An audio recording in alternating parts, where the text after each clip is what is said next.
Sir, देश के अंदर अभी एक बहुत बड़ा दर्दनाक हमला हुआ है और जिससे पूरा देश दहला हुआ है। जो पहलगाम में हमला हुआ है, लोगों के धर्म पूछ के लोगों को मारा गया है, आतंकी हमला हुआ है।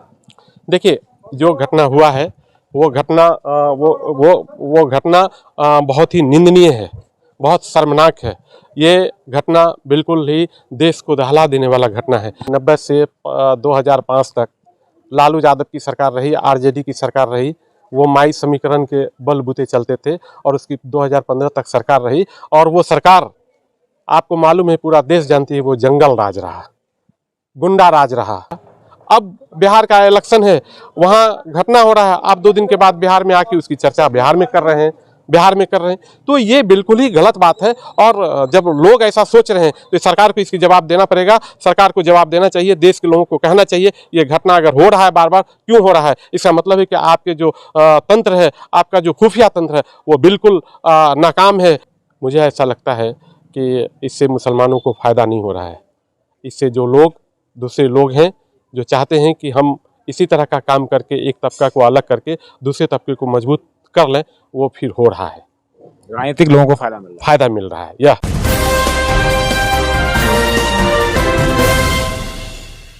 बिहार विधानसभा चुनाव बिल्कुल सर पर है और सभी पार्टी अपनी अपनी तैयारी में लगी हुई है। हमारे साथ एक खास मेहमान है, जनसुराज पार्टी के प्रदेश महासचिव है। अभी हाल ही में खगड़िया से कार्यक्रम से लौटे हैं, फिर इनको पटना निकलना है। तो सर से थोड़ा सा खास बातचीत कर लेते हैं, चूंकि चुनाव जिस तरीके से बिल्कुल सर पर है। सर, क्या कहेंगे? चुनाव बिल्कुल सर पर है और सभी पार्टी अपनी अपनी तैयारी में लगी हुई है। आप पटना में रैली करते हैं, कई कार्यक्रम करते हैं, खबर ऐसी भी चलती है कि आपका रैली फ्लॉप भी हो जाता है। क्या कहेंगे इसको लेकर? सबसे पहले आपको बहुत बहुत शुक्रिया कि आप आए मेरे पास।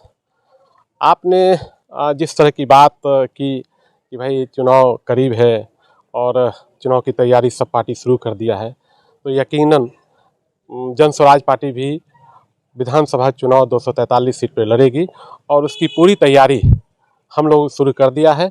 और मुझे ऐसा लगता है कि जिस तरह की तैयारी है, वो तैयारी मैं समझता हूँ कि किसी और पार्टी के साथ इसलिए नहीं है कि इस बार काफ़ी दिनों के बाद आदरणीय प्रशांत किशोर जी, जनसुराज पार्टी के सूत्रधार, एक मुहिम लेकर आए जिसकी तलाश वर्षों से बिहार वासियों की थी। और वो अब मुझे ऐसा लगता है कि प्रशांत किशोर जी जैसा आदमी, बिहार का बेटा, वो ये सोच कर लेकर आया है, सही लोग, सही सोच और सामूहिक प्रयास। मुझे ऐसा लगता है कि अब बिहार वासियों की ये जो तलाश थी, वो तलाश 2025 विधानसभा के चुनाव में पूरी हो जाएगी। सर, इस तरीके से लगातार आप विभिन्न कार्यक्रम में व्यस्त भी रहते हैं और हाल ही में अभी कार्यक्रम से लौटे भी हैं। सर, एक सवाल ये है कि जिस तरीके से लगातार कुछ लोग जनसुराज छोड़कर जा रहे हैं और जिस तरीके से आप लगातार ये कह रहे हैं कि सामूहिक सोच, सामूहिक प्रयास, तो जिस ऐसे अगर लोग छोड़ते रहेंगे तो कैसे नई पार लगेगी? देखिए, जनसुराज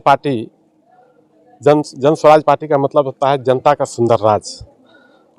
और जिसकी बात आप कर रहे हैं वो हमारे बहुत क्लोज हैं, हमारे मित्र जैसे हैं। हालांकि हमसे बहुत जूनियर हैं, लेकिन मैं उस आदमी का सम्मान इसलिए करता हूं कि वो देश के एक बड़े, जहां देश के लोग चैन सुकून से सोते हैं और वो पहरा देता है, वो आदमी, इसलिए मैं उसका सम्मान करता हूं। लेकिन जनता का सुंदर राज तब होगा जब तक कि जनता अपनी जो उनकी सोच है कि हम पार्टी में आए और पार्टी तुरंत हमको एमएलए बना दे, एमपी बना दे और मैं पार्टी में अकेला रहूं, तो ये जनसुराज पार्टी में ऐसी कोई भी व्यक्ति हो जो सिर्फ और सिर्फ सेल्फिश टाइप से सोचे, उसकी इस पार्टी में गुजारा नहीं है। सर, एक सवाल और है, जिस तरीके से आप एमपी एमएलए का जिक्र किए हैं, तो सवाल सर ये है कि चुनाव बिल्कुल सर पर है, कई बड़े महागठबंधन है, कई पार्टियां हैं और पहली पार्टी ऐसी होगी जो बिहार के सभी विधानसभा सीट पर चुनाव लड़ेगी। तो क्या लगता है सामने किससे टक्कर आप देख रहे हैं? देखिए, हमारी किसी से टक्कर नहीं। जो भी पार्टी 90 से, आपको याद होगा कि 90 से 2005 तक लालू यादव की सरकार रही, आरजेडी की सरकार रही। वो माई समीकरण के बलबूते चलते थे और उसकी 2015 तक सरकार रही। और वो सरकार, आपको मालूम है, पूरा देश जानती है, वो जंगल राज रहा, गुंडा राज रहा। वो गुंडों की बदौलत आतंक मचा के पूरे बिहार को लूटा रहा। लेकिन 2005 के बाद जो सरकार आई, उस सरकार से बड़ी उम्मीद थी लोगों को, लेकिन ऐसा हुआ कि वो सरकार पूरी तरह से अधिकारियों के हाथ में चला गया और अधिकारी कलम लगाकर लोगों को आतंकित करता रहा और लोगों को लूटता रहा। जन स्वराज पार्टी ऐसी पार्टी है जो पार्टी ये सोच कर आई है कि जो बिहार की व्यवस्था है, जो बिहार को लूटा गया है, उस लूट से, उस व्यवस्था से कैसे निकाला जाए, इसके लिए जन स्वराज पार्टी आई है। और जन स्वराज पार्टी पूरे दमखम के साथ, मैं आपको बता रहा हूं कि 243 सीट पे लड़ेगी और 2025 में जन स्वराज पार्टी की सरकार बनेगी। और दो बड़ा महागठबंधन है, तो चुनौती तो आपके सामने है। कोई चुनौती नहीं है। वो जो दोनों महागठबंधन है, एनडीए और इंडिया, आप ये कहना चाहते हैं, पार्टी भी है। आप कहना चाहते हैं, लेकिन आप देख लीजिए दोनों पार्टी जाति और धर्म के नाम पे, एक आदमी है कि एक पार्टी है जो जात के नाम पे लड़ती है और एक पार्टी है जो धर्म में बिखराव डाल के, आप ये समझिए भाईचारा को खत्म करके लड़ रही है। सिर्फ जन स्वराज पार्टी एक ऐसी पार्टी है जो सही लोग, सही सोच और सामूहिक प्रयास से के साथ, जो अच्छे लोग बिहार के होंगे, जो अच्छी तकदीर और तस्वीर बिहार को लिखना चाह रहे होंगे, वो लोग बिहार की तकदीर और तस्वीर बदलने के लिए वो जन स्वराज पार्टी के कंधों से कंधा मिलाकर साथ रहेंगे। और मैं समझता हूं 2025 में आप देखिएगा जन स्वराज पार्टी की एक लहर आएगी और जब सरकार आएगी तो 6 महीने के अंदर में आपको बिहार की तकदीर और तस्वीर अलग आपको समझ में आ जाएगी। सर, एक सवाल ये है कि पूरा बिहार भ्रमण अभी आप कर रहे हैं, तो बिहार में लॉ एंड ऑर्डर का बहुत बड़ा समस्या है। आए दिन कुछ ना कुछ लूट, हत्या, मर्डर कुछ ना कुछ हो रहा है। इसको लेकर कैसे देखते हैं? देखिए, ये बात तो आपको सरकार से पूछना चाहिए, हम तो अभी सरकार में है नहीं।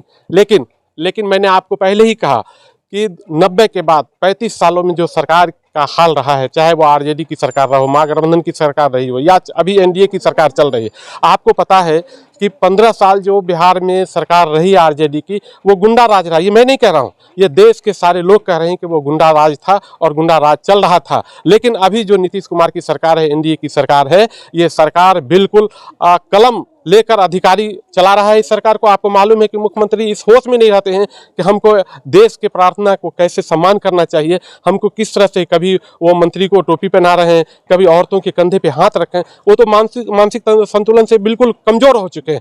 अधिकारी जिस सरकार को चला रहा है, अधिकारी कलम लगाकर लोगों को, बिहार के लोगों को, गरीब गुरबा लोगों को ठगने का काम कर रहा है, बिल्कुल आतंक करने का काम कर रहा है और इससे बिहार दिनों दिन वो नीचे की तरफ जा रहा है। इसलिए मैं कह रहा हूं, मैं आपके माध्यम से देश प्रदेश के लोगों से आग्रह करना चाहता हूं कि एक विकल्प जन स्वराज पार्टी आई है, जो जिसके सूत्रधार आदरणीय प्रशांत किशोर दुनिया घुमा हुआ लोग है, कई मुख्यमंत्री को बनाया है, प्रधानमंत्री को बनने में कंधा लगाया है। वैसे आदमी पे विश्वास कीजिए और विश्वास करके 2025 में होने वाले इलेक्शन में आप जन स्वराज पार्टी को अपना बहुमूल्य वोट देकर आप सत्ता में लाइए। मैं आपको आपके माध्यम से देश प्रदेश के वासियों को मैं ये करना चाहता हूँ, आश्वस्त करना चाहता हूँ कि जब सरकार आएगी तो आप देखना 6 महीने के अंदर प्रदेश की तकदीर और तस्वीर बदलेगी। सर, देश के अंदर अभी एक बहुत बड़ा दर्दनाक हमला हुआ है और जिससे पूरा देश दहला हुआ है, जो पहलगाम में हमला हुआ है। लोगों के धर्म पूछ कर लोगों को मारा गया है, आतंकी हमला हुआ है। देखिए, जो घटना हुआ है वो घटना वो घटना बहुत ही निंदनीय है, बहुत शर्मनाक है।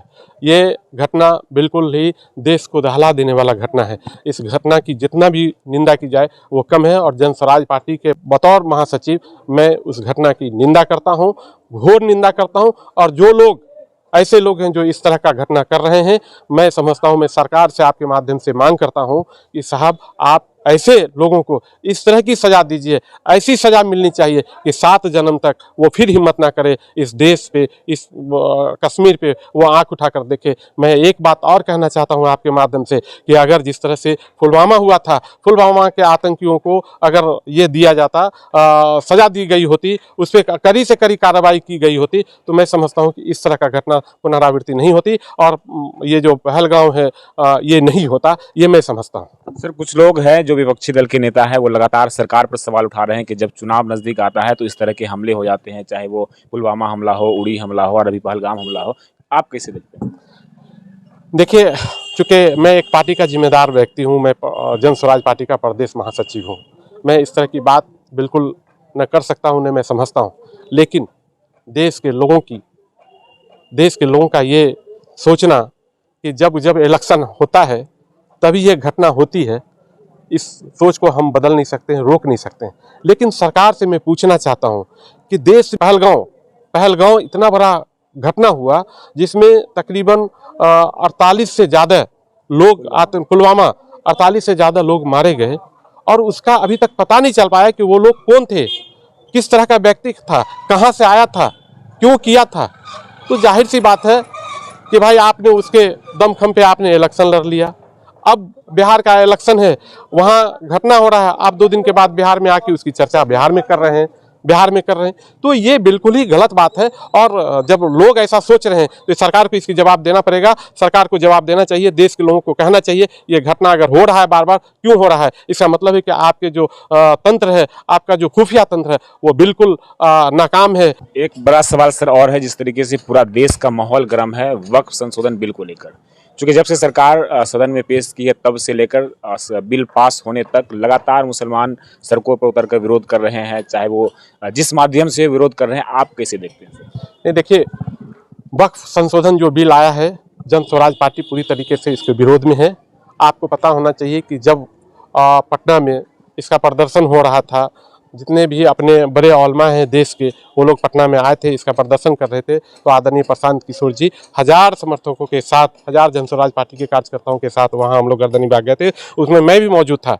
देखिए बिल संशोधन जो आया है वो बिल्कुल एक तरह से एक तबके को अलग थलग करके, एक तबके को परेशान करने की, देखिए मोदी जी की अगर नीयत है कि भाई बिल संशोधन करना है, इसमें जो गड़बड़ियाँ हैं इसको ख़त्म करना है, तो आपको एक तबके को कॉन्फिडेंस में लेना चाहिए। आपने कॉन्फिडेंस में नहीं लिया, इसलिए आपकी नीयत खराब है कि नहीं, सिर्फ और सिर्फ हम एक तबके को अलग रखना है, हिंदू मुसलमान करना है, देश के भाईचारा को ख़त्म करना है, नफरत फैलाना है और नफरत फैला के अपना चुनाव का फ़ायदा उठाना है, राजनीतिक फ़ायदा उठाना है। ये बहुत दिन तक चलने वाला नहीं, और ये इस तरह की बातें बिल्कुल ही गलत है। आज न कल देश की जनता आपको इसका भरपूर जवाब देगी, ये आप समझ के सोच लीजिए और समझ लीजिए। लेकिन सरकार तो कई फायदे गिना रही है कि गरीब मुसलमानों के लिए हक के लिए लाए हैं, बड़े बड़े जो मुसलमान हैं वो इसका फ़ायदा ले रहे हैं, अब इससे गरीब मुसलमानों को फ़ायदा मिले, कई फायदे सरकार गिना रही है। सरकार चूँकि इसको वक्फ बिल को लाना है, सरकार फ़ायदे नहीं गिनाएगी तो नुकसान गिनाएगा। कोई आदमी अगर कोई काम करता है तो फ़ायदा समझ के करता है, ये फ़ायदा पब्लिक को बता के बेवकूफ़ बना रही है। हम लोगों ने पढ़ा है, कुछ नहीं है, उसका सिर्फ और सिर्फ मकसद है देश में अब कुछ बचा नहीं है। वक्फ की प्रॉपर्टी तकरीबन 9 लाख एकड़ प्रॉपर्टी है, उस प्रॉपर्टी को आज न कल, महीने 2 महीने 6 महीने साल भर के बाद कब्जा करना है। और जो देश के बड़े बड़े माफिया लोग हैं, जो देश के बड़े बड़े बिजनेसमैन हैं, अदानी हैं, अंबानी हैं, ऐसे लोगों को वो ज़मीन बेचेंगे, पट्टा पे देंगे, ठेके पे देंगे और उससे पैसा लेंगे, बस ये मकसद है। एक अंतिम सवाल सर ये है कि जब बिल पास हो गया, सदन में पेश हुआ, अब बिल पास हो गया और वो बाज़ाब्ता एक्ट बन चुका है, तो अब तो आप लोगों को मान लेनी चाहिए, लेकिन अब भी आप लोग विरोध कर रहे हैं। देखिए, मैं अभी जैसे ही सुना कि बेगूसराय में इस तरह का हो रहा है, मैं कल बेगूसराय से ही जा रहा था सहरसा की तरफ, तो मुझे लोगों ने बताया, मैं एक जगह रुका, ऐसे मैंने कहा कि देखिए अब ये इन सब चीज़ों से करने से कोई फ़ायदा नहीं है।